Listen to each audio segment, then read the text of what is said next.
Good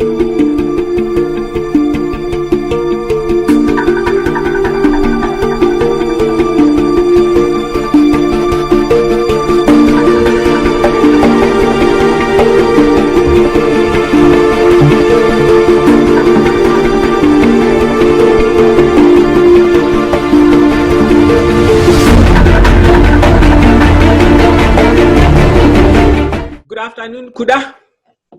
Hi, Shepherd. How are you? I'm good. Welcome to Entrepreneurship Couch. Yes, thank you for having me. Kuda, before we can get to the very program we are going to talk about today, I still have got a bald head. I once came to your shop and I only got a bottle and my bald head has not disappeared. I would have been shocked if your bald head had disappeared because, like many of my clients, they have a bald head for 10 years. And then they hear about Feso, then they come, they buy one bottle or two bottles, and you expect miracles. Feso is not a microwave result. It does give you results, but you have to put in your mileage. I think Definitely, it won't be the 5 years that you've been bald. okay. But obviously, you need more than one or two, maybe 6. You definitely get the desired result. Because remember, your scalp is already scarred now. Okay. So we need to actually heal that scalp tissue. Mm. So your skin on the scalp has to heal first. And then after it is healed, then only then can your hair come back. So chances are only one bottle just started healing your scalp skin, and then off you went. No more Feso, and you want results. Be real. Yeah. Thanks very much for that, Kuda. I think we will get to talk about this within the program because definitely I only came for one bottle and then I disappeared. I got impatient. Yeah, you need more. It's not a miracle. Feso is not a miracle worker, Okay. but you need to apply it. All right. Okay. But it will get you results if you follow it through. Okay. Kuda, on this program, we try to inspire, motivate those that may be running businesses and those that may want to start and run their own businesses. Briefly tell us about Kuda. Who is Kuda Mupawose? Oh, wow. I've got so many faces depending on who is looking. Kuda is a mother. Mm-hmm. Kuda is a sister. Kuda is an entrepreneur. Kuda is a go-getter. So Kuda is a motivator.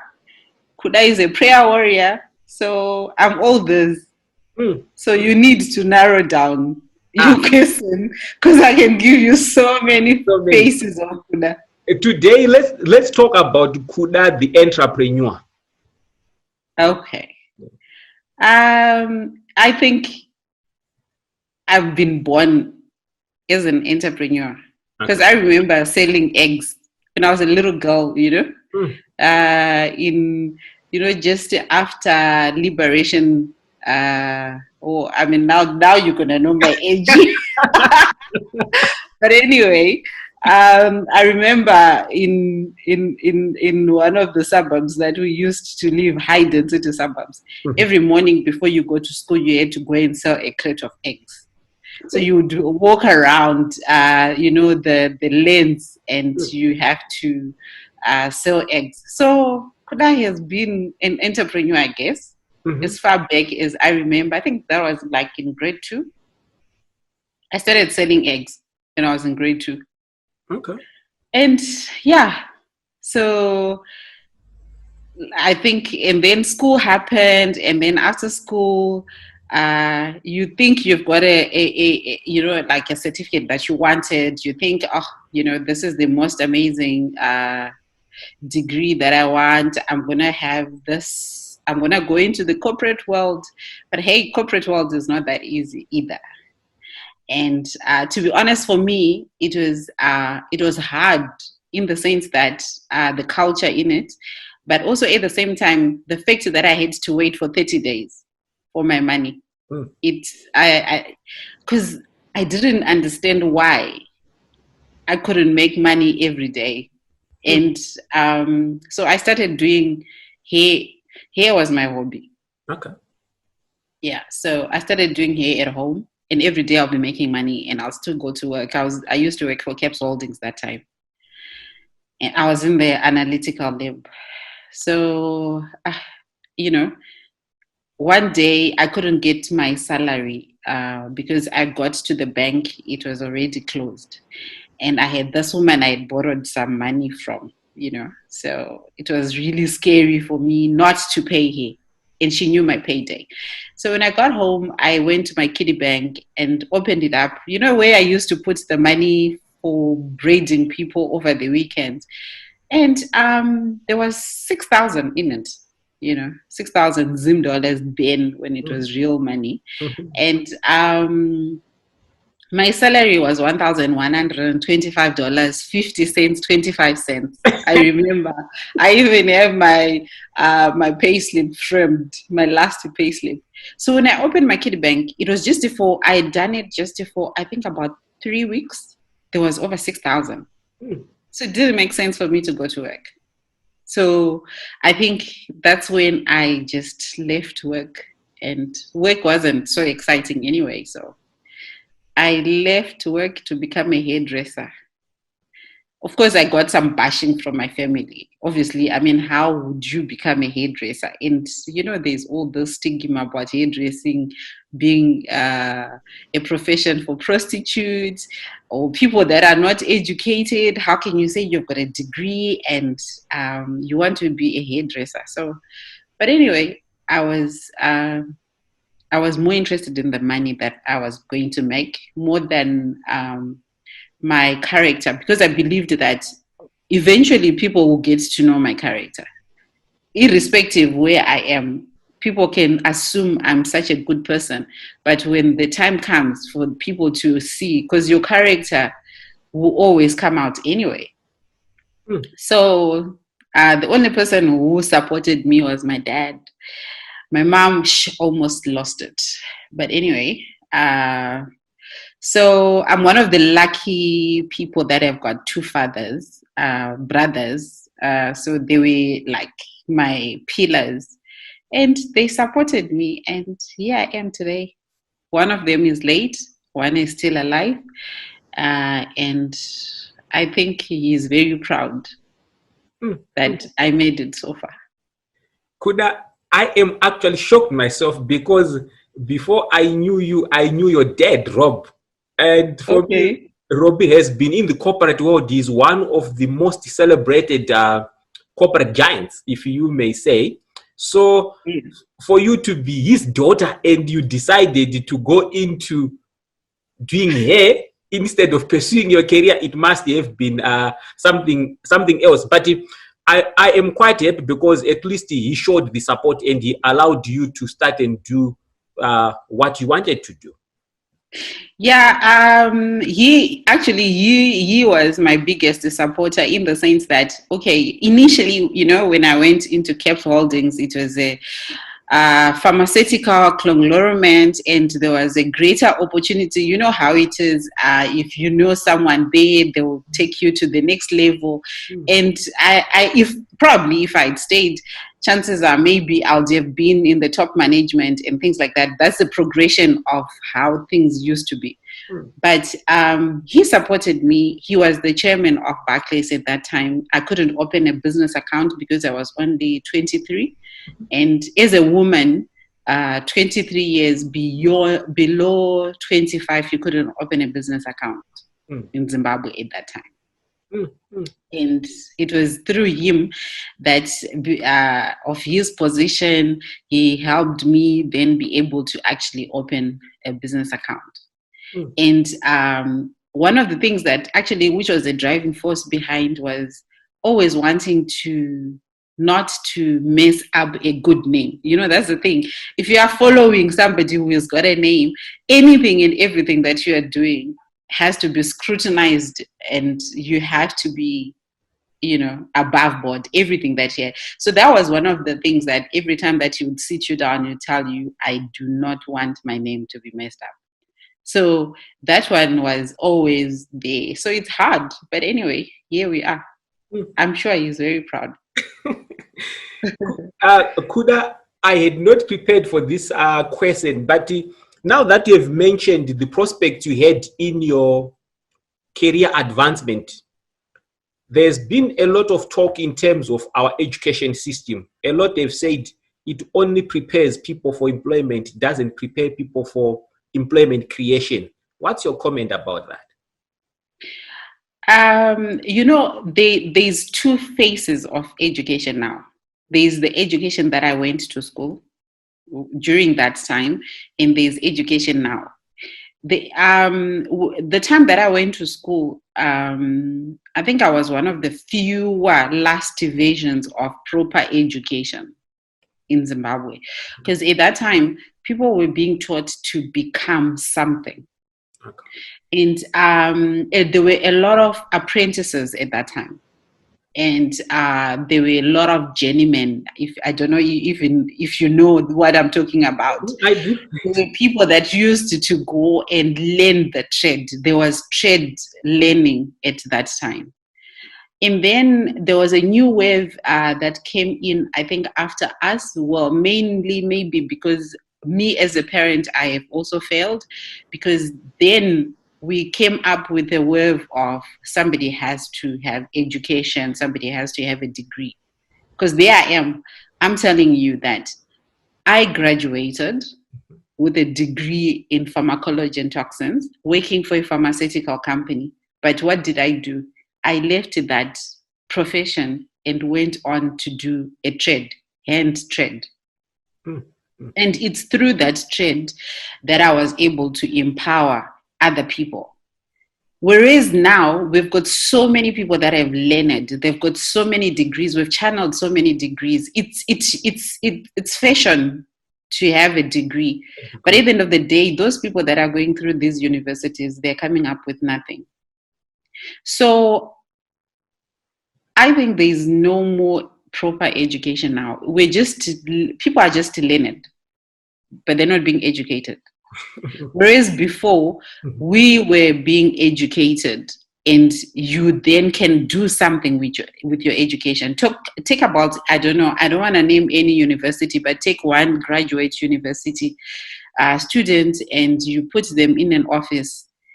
Their theory and practicality of what needs to be done is totally different. And you take somebody who has got standard 3, who didn't even go up to standard 6, standard 3, but went on to do trade somewhere.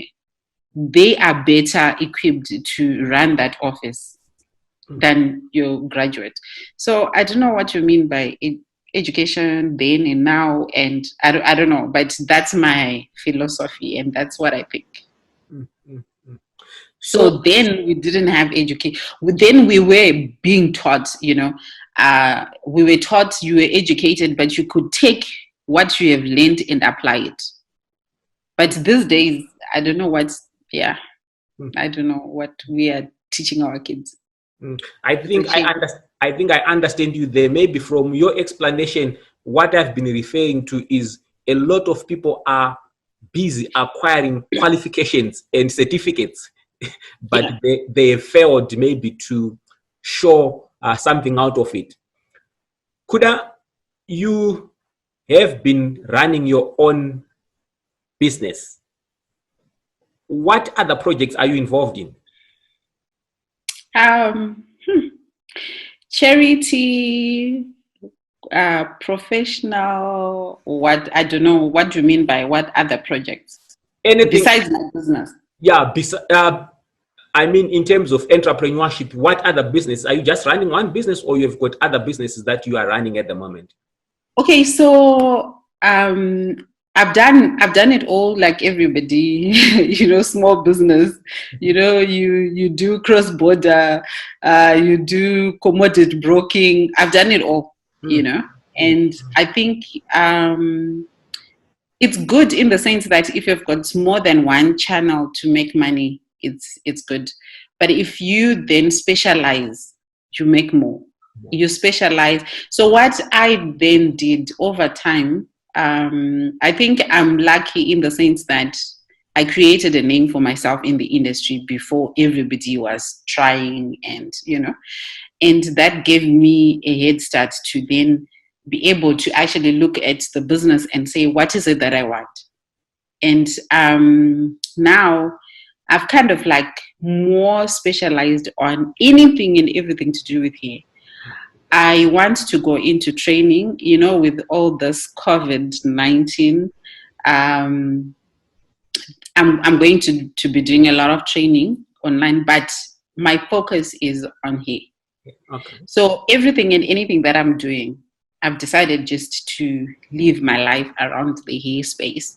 So either there's a time maybe when I do retire later, I actually want to open a proper college where I can actually train people on how to look after our hair. And also the other things that I do is I do talks,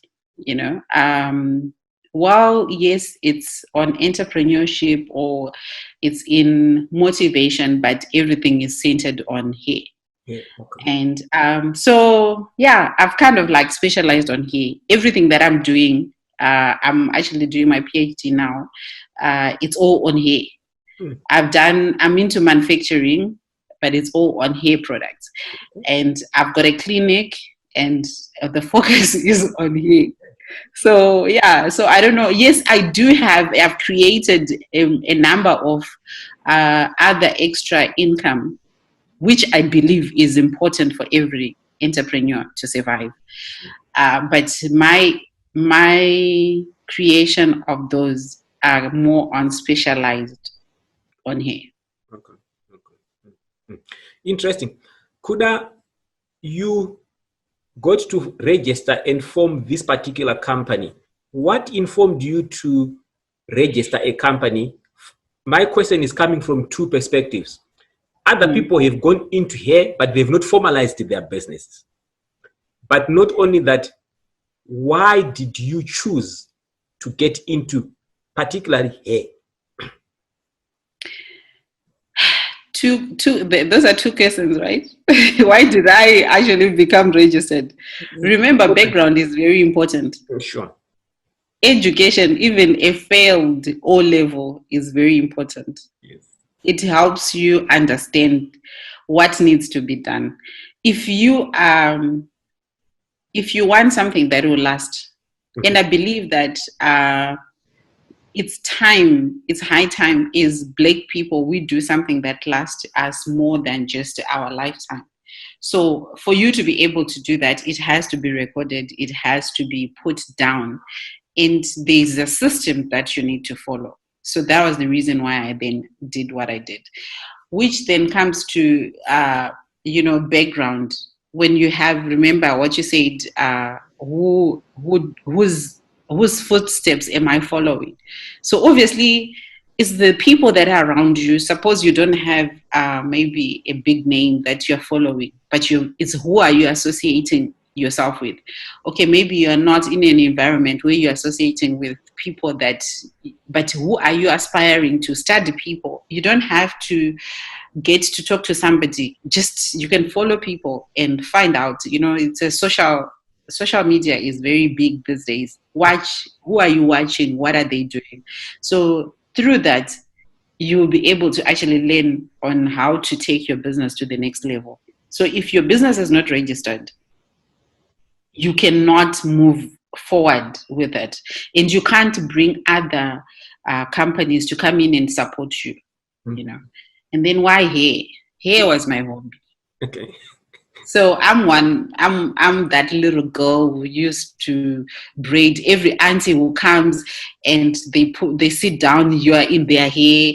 A cousin who is there, they come, they have got hair, you want to touch their hair. So I love hair. I live for hair. So I breathe hair, everything hair. I can do hair for the next 24 hours. I don't do it for money. I just love hair. So it's my passion. So I turned my passion into a business. Mm. So my passion started paying me. And so while I am actually, when I'm stressed, I do hair. I distress. Mm. Mm. Mm. So for me, I don't do hair for money. Money is a bonus, Mm. but I just do hair because I love to do hair. Mm. Kuda, a number of entrepreneurs that I've spoken to, once they have made it, they stop pursuing education. You are currently doing a PhD. Why did you think of doing a PhD? I think more for criticism. Zimbabweans are the hardest people ever. They don't support their own. When I started Feso, Mm-hmm. everybody wanted to know, who are you? Because they knew me. I had gone big, Mm-hmm. being known as a hairdresser. Mm-hmm. And hairdressing is known for people that are not educated, people that have failed O levels.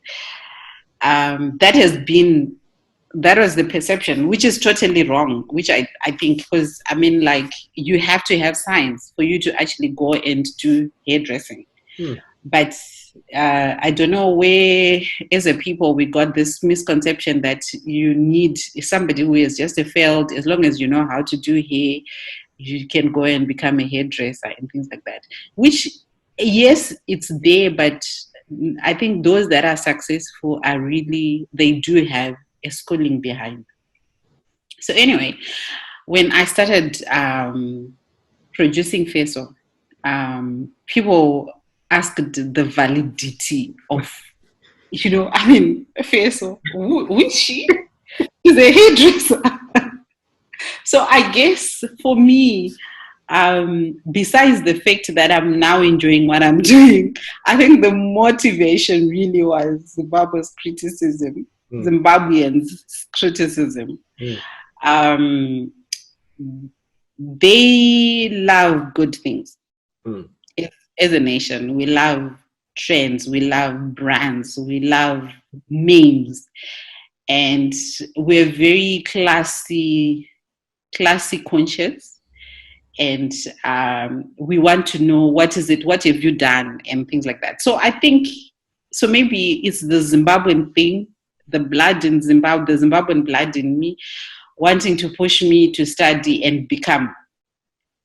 I don't know, but I think that was the main drive. So when I started Feso, people wanted to know, what is it? Does it make sense? Is it really Feso? Is she the one who's really doing it? There's so many criticism, not good criticism, but I decided to take them and looked at them from a positive side.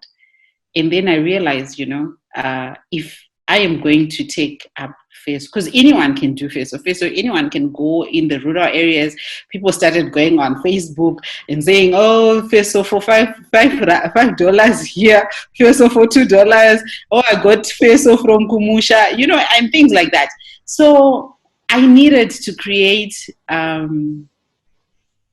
a differentiation between my Feso and everybody else's Feso. So for starters, Feso came by the knowledge of oral tradition and how people used to use Feso and things like that. And then I think the science, you remember I said education is important, and even a failed O level is important, but I think the science that I had gone to school with kind of kicked in. And I wanted to understand, yes, it was growing people's hair, but now I became curious to try and understand what's in it. Mm-hmm. And obviously, you don't want then to be told, I always want to be the one to tell, not to just be told. So yeah, that's when I started embarking on trying to find out what exactly is in Feso. We did find out what is in Feso. And there's some guys, I think, in Bindura University, they also did a research on it, and it confirmed what I had also discovered. But then it's just a paper. And then I thought, I want it to be acceptable into, like, because it is healing people. It's a claim that I'm making. But for the world to take it, I must have an authentication. And there must be a science-backed claim. It's not just going to be a claim. And I thought, who best to do it than myself? Why get somebody to do it and when I can do it? And at the same time, it will, take that little glory, the Zimbabwean thing that you must always learn, you must always have the degrees, you must have this. Yeah, so I think it's also driving me, but also just for the next generation, I want Feso to be there when I'm gone. But at least there is documents and science proof that this product does actually work. And I'm not just doing it for myself, but I think I'm doing it for everyone in terms of for Africa, because in Africa we've got so many products that are out there, and we don't know what they are. And for as long as there's no scientific backing of it, you find that we're missing out, in the scheme of things. So it's an opportunity to take Feso onto the medical journals, and who knows, the sky is limit. Sure. Yeah. Kuda, you have been an entrepreneur for quite some time. There is still a raging debate in terms of, are entrepreneurs made or they are born? What's your own view? I think it's both. It's you must have.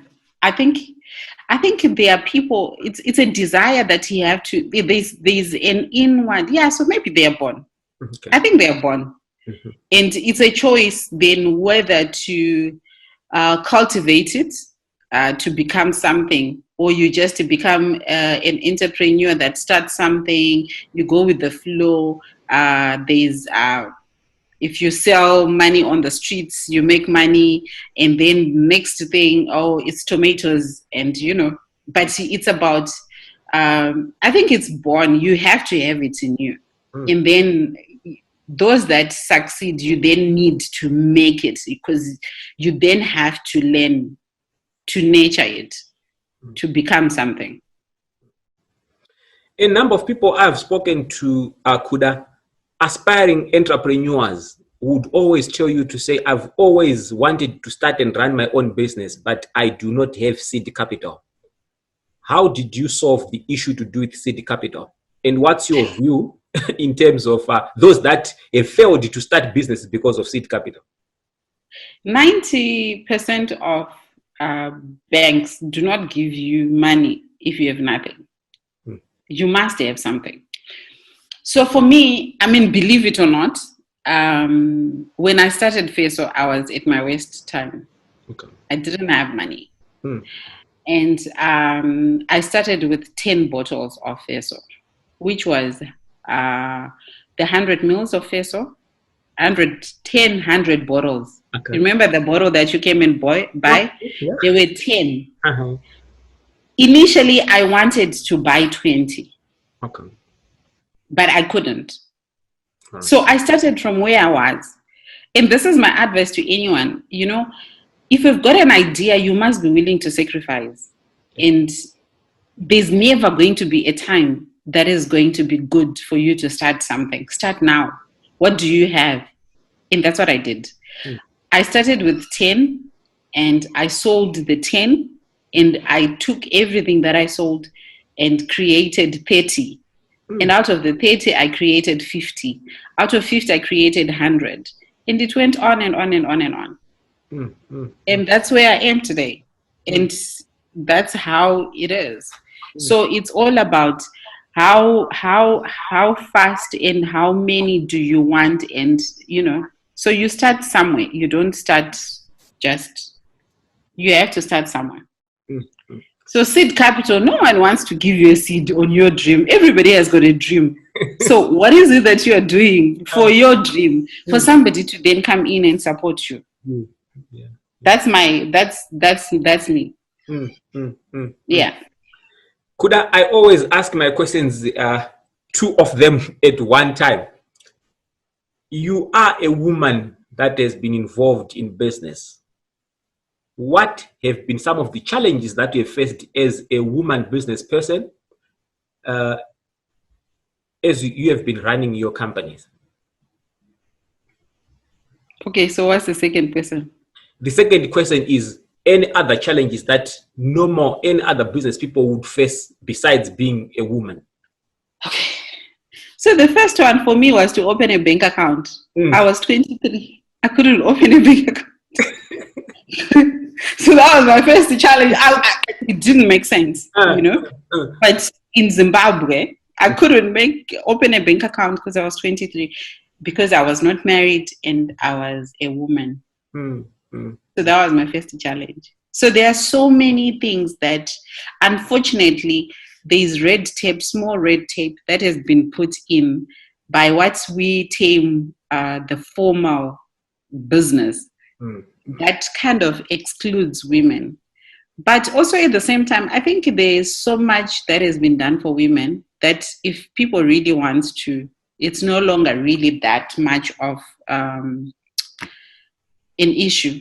And then the one thing that has been prevailing is the fact that I'm a woman. Is that when you go to a men's office, the first thing that happens is nature, So, especially if you are not bad looking, if you're attractive and you're young and, you're happening. So the first thing that is going to happen is they would want to hit on you. And that's normal. Because you're a woman anyway, and he's a man, the first thing that he does is physical. So as a businesswoman, you need to know that these are things that you're going to face. And by nature, it's how you relate. Because obviously, it doesn't mean that every person that says hi, no, you must know why you're there. Acknowledge the fact that he has seen that you are a woman, and that's a good thing, I think. But it doesn't mean that acknowledging it, you have to participate in it. Because the moment you participate, you are compromising your position from a business person. So for me, for young business women out there, even if you go into a banker's office or an investor's office and he looks hot, don't give in. So that's my advice I would give to women out there. You're gonna get hit on. That's normal, but it's what you do after you've been hit on that is gonna compromise your deal. So it's very important. It's okay to acknowledge it, but remember why you are there. You're there to do business, and you must see that person as your equal, and you do business. That's my advice. That was on now on general entrepreneurs. General entrepreneurs, it's hard to be a business person, and for you to actually even be recognized, it's hard. It's harder. Don't cut corners. Every fail is a lesson. That's how I see it. And I used to be, my heart used to bleed every time I get criticism. You need to forfeit your heart, because people will criticize. If things go bad, you criticize. You're criticized for things when they are not well, and things they are good, they are all happy with you. One silly mistake, hell break loose. So you need to learn emotional intelligence. As a business person, you need emotional intelligence. It's something that we've never learned in schools, but it's something that we can learn. And I'm glad there are books now out there that, and some coaching that are going on about emotional intelligence. It's very important because, and also, even if you're being criticized, don't shut down criticism. Bring it on, review it, understand, why am I being criticized? Am I wrong? Ask yourself questions based on what people are saying, and then you learn from there. That's my view. So nothing that has been thrown to you should be put to waste. If you haven't sold, you've made a loss, that's a lesson. Don't look at it as a lesson, as a loss. Look at it as university fees that you just paid. And so now go back. Why did I lose? What did I do wrong? Don't just put it under the carpet. If somebody criticizes you, don't say, oh, they hate me, or they don't like me, or it's competition. Yeah, it might be competition, but why are they saying that? You must learn from everything and anything that has been thrown at you. That's how I've made it so far. I've not yet arrived. I learn every day. So that's the other thing, as a business person, you must learn from everyone. Not just from people that you think they've made it, even from people that are struggling, even from your customers. Listen, it's important. Everyone has got something to build you with. Because you never know where you're going to pick up your gold. So just be hungry, keep on hunting, and keep on digging. And never arrive. You are still doing, or you have done your PhD? I just started. Oh, you have just started. Good. Where to the next 5 years for Kuda as well as your business? Well, the next 5 years are very interesting. I don't know. For starters, is this the next 5 years after lockdown, or within, inclusive of lockdown? Inclusive of the lockdown. Well, I'm very happy with the lockdown because it was an opportunity for me to slow down. I had never been on leave for the last 7 years. I'm not saying it's a good thing, but to be honest, I haven't. So this lockdown, it was a good thing in the sense that it slowed me down. It gave me time to think, time to rest, time to recuperate, and time to re-strategize. So I'm still in the business. I'm still in strategizing. So definitely in the next 5 years, Kuda will have a PhD, and Feso will have a mark on the medical or pharmaceuticals platform. And so Feso in the next 5 years, still in the strategy. So I don't know how far, but I know definitely we're going for somewhere. We're going for gold. Yeah. So for the next 5 years, it's grilling. It's gonna be big. It's gonna. I foresee a factory in the next 5 years. I foresee to triple our agencies. Currently, we are sitting at about 97. Okay. And we are actively in about 35 countries now. Right. And I'm hoping that we will be more active, maybe to add another 10 and be more active. Yeah. Kuda, we cannot talk about entrepreneurship without talking about employment creation and empowerment. How does your business speak to employment creation and empowerment? Well, we create empowerment every day, in the sense that, okay, I do have a group of, now they at one time they were 15, now they are 7 women in the rural areas that pick Feso for me.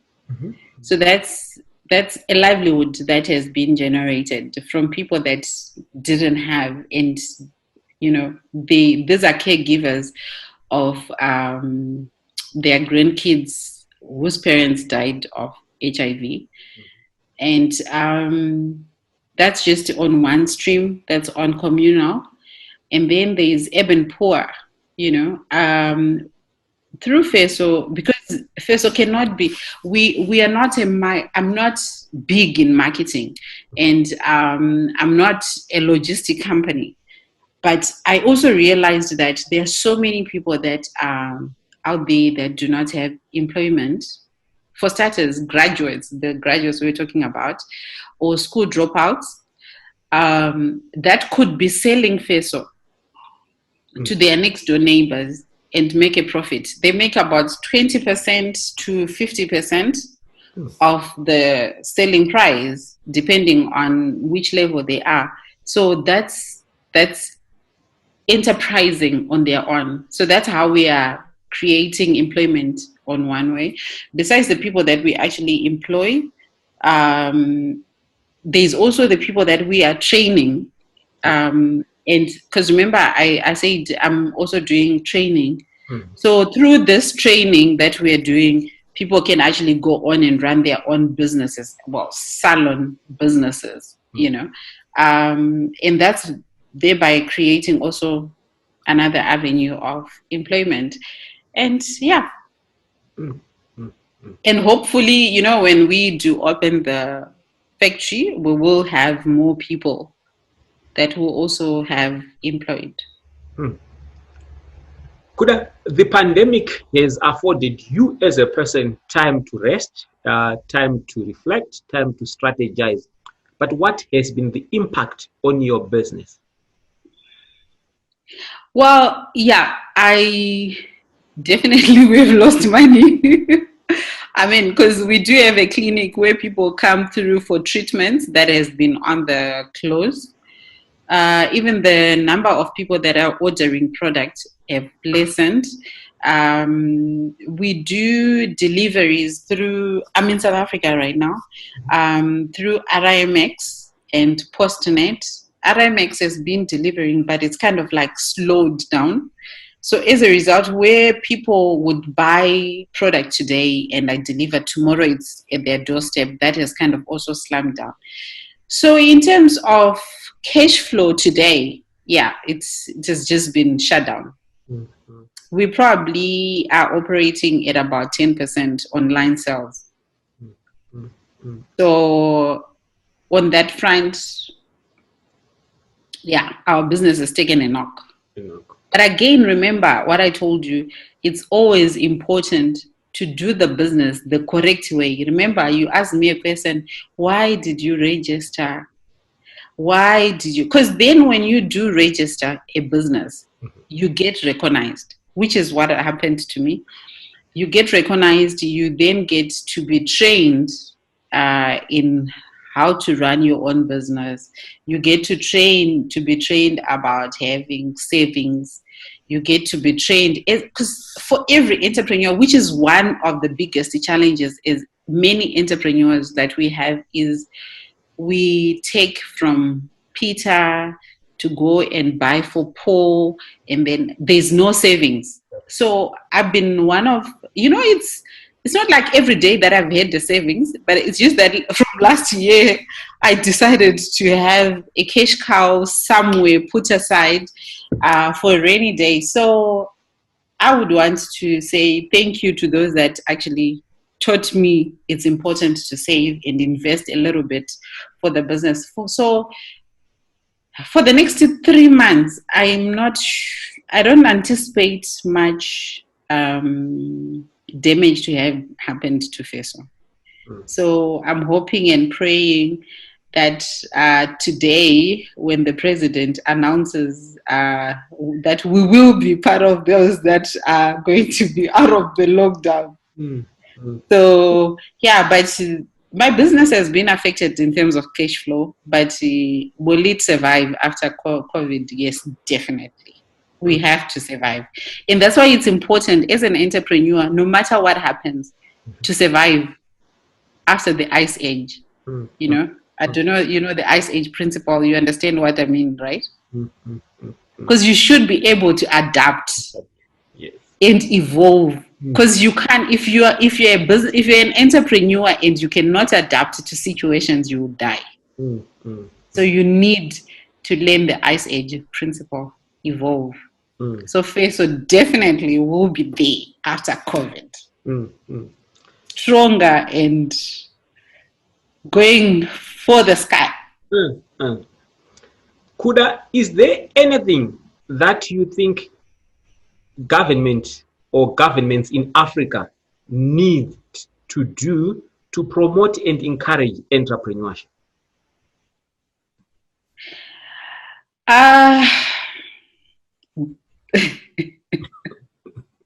Why are you asking me this question?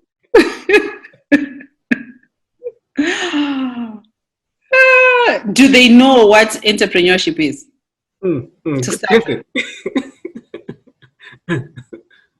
And do you know, because unfortunately the problem with our people is that we think somebody who is selling tomatoes is an entrepreneur. Yes, to some extent they are. There are different categories of entrepreneurs. They are innovators. Yes. They are manufacturers. You know, as a government, do they know those categories? Or we're just being brushed with, when they talk about small to medium enterprise, you're all brushed together with cooperatives. Do they know? Do they have different segments to start with? So for me, if I were to give them an advice, they need to be able to segment their entrepreneurs. Do they even know? What does that mean? There are different types of entrepreneurs. There are different entrepreneurs that can actually contribute significantly to the growth, domestic growth for the country. But then there are those that are just contributing to the livelihood of people. Yes, it's a good thing to the government, but for them to be able to support those that are doing meaningful things, they need to be able to understand what entrepreneur is and then be able to categorize them into different categories and then be able to support them. Take, for example, without naming a country and a government, they would say we have money for small, medium enterprises. We want to teach them how to run a business, or we've got an entrepreneurship development course. They will invite me. They'll probably invite somebody who is doing, who is selling tomatoes somewhere, or someone selling shoes, depending on, are you known? So the government officials invite people that they are related to, people that they know, or a few people that are known out there. They invite people that really would just come in, tick the boxes, and get out. The real people that need the support there, it's not reaching there. They are not supporting their real entrepreneurs. Why? Because they are all in a mixed bag. So until African governments decisively decide to do segmentation of their entrepreneurs, we'll keep on having, government is supporting entrepreneurs, and I must know someone there, and I'll get a grant here, but nothing. Because even if they were to do, like, take for example, one thing that I'm hoping and I'm wishing one day I'll be able to drive is protection of indigenous knowledge. You know, unfortunately, a lot of us, those that would be known to know herbs, in our current governments, though, you are put in through what they call like your herbalist, your witch doctor kind of. So automatically, because I don't believe in that stuff, and I don't want to be categorized under that section, what I'm going to do is I'm going to shy away and do nothing. But I believe that if governments were to do something to promote indigenization knowledge, as Africa, we can do more. Because there's a lot of knowledge that is out there that's going to either die, or someone from America will come and get to understand a plant and go, like Moringa, take for example. And they take an IP and it's indigenous knowledge gone. And as a government, as Africa, we have nothing to show for it. So I think if they could segment their type of entrepreneurs and then see the entrepreneurs that can take countries or Africa next to the next level, then focus on developing those. I'm not saying they should focus on me. Definitely, I'm going on my own. But there are so many who are out there that probably know better than me. But because they don't have the capacity, or they don't know somebody who knows somebody, or they don't have the little help that I had, they're just going to be the boy next door who are selling, or they know how to cure, a headache. If he just gives you 3 leaves of this, but was there any scientific backup? Because that's what the world wants, right? And we do have people that are educated. We do have labs in Africa that can do these researches and actually do something for Africa, but we're not doing it.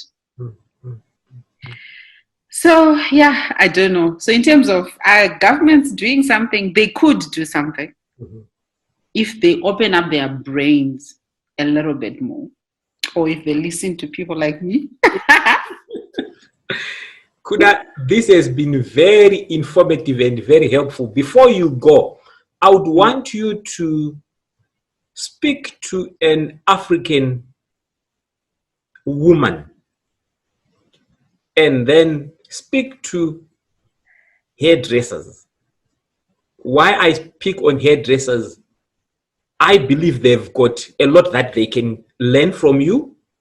But lastly, to all the entrepreneurs, what are your last words? Okay. I don't want to speak to the hairdressers, because they know what I'm talking about. But instead of the hairdressers, I want to speak to the, what can I say? Can I say investors or banks? I don't know. Or the entrepreneur supporters about hairdressers. So I want to paint a picture, and these are stats that I did. Yeah. I did the stats in 2014.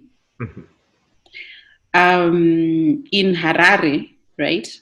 If you go to Kenneth Kaunda Street, and you go up, and then you go to 4th Street, and you go, not 4th, go all the way up to 6th Street, and go up, and then get into Samora Machel, and go up all the way until you get to the Rotten Road. I forgot the name. I think it's Rotten Road. I forgot the other name. In that square that I have created, I counted hairdressers. I'm talking about 2014, right? And Zimbabwe was using US dollars, right? And they were 20,000 hairdressers that I registered in that sphere of influence, right? And on average, each hairdresser was making $20 a day, right? And on a good day, that hairdresser would, on a good day, each hairdresser would probably take home $100. This is 2014. So 20,000 multiply by 20. How much is that? We're looking at 2. That's almost 440,000. 400. We're talking of 40,000. Just about. No, 400,000. Something like that. Yeah. A day. A day. USD. Yes. And also, and this is not just for Zim, this happens everywhere in Africa. And then we look at an average good hairdresser, you're looking at $100 multiplied by 200. I mean, 20,000. That's just about $1 million. You understand? That's the money that is sitting with hairdressers. People that everybody believes they're not educated. People that if they go to the bank and say, can I have an account? They ask you, oh, do you have a pay slip? And like, no, I don't have a pay slip. Oh, do you have, what do you do? I'm a hairdresser. Oh, no. We need these guys make more money than your civil servants. Definitely. But what is it, those the financial sector, what is it doing for hairdressers? So even the people that want to promote, I said, I got an opportunity to have people that would come and talk to me about how to run a business and things like that. Why? Because my business was registered. But here is somebody who is making, this is a group of people making that kind of money. As a government, they don't think these are people worth enough to invest in. Even as a financial institution, it's people that are not worth enough to take seriously. And people say that they don't, there's no money out there, or hairdressing is just,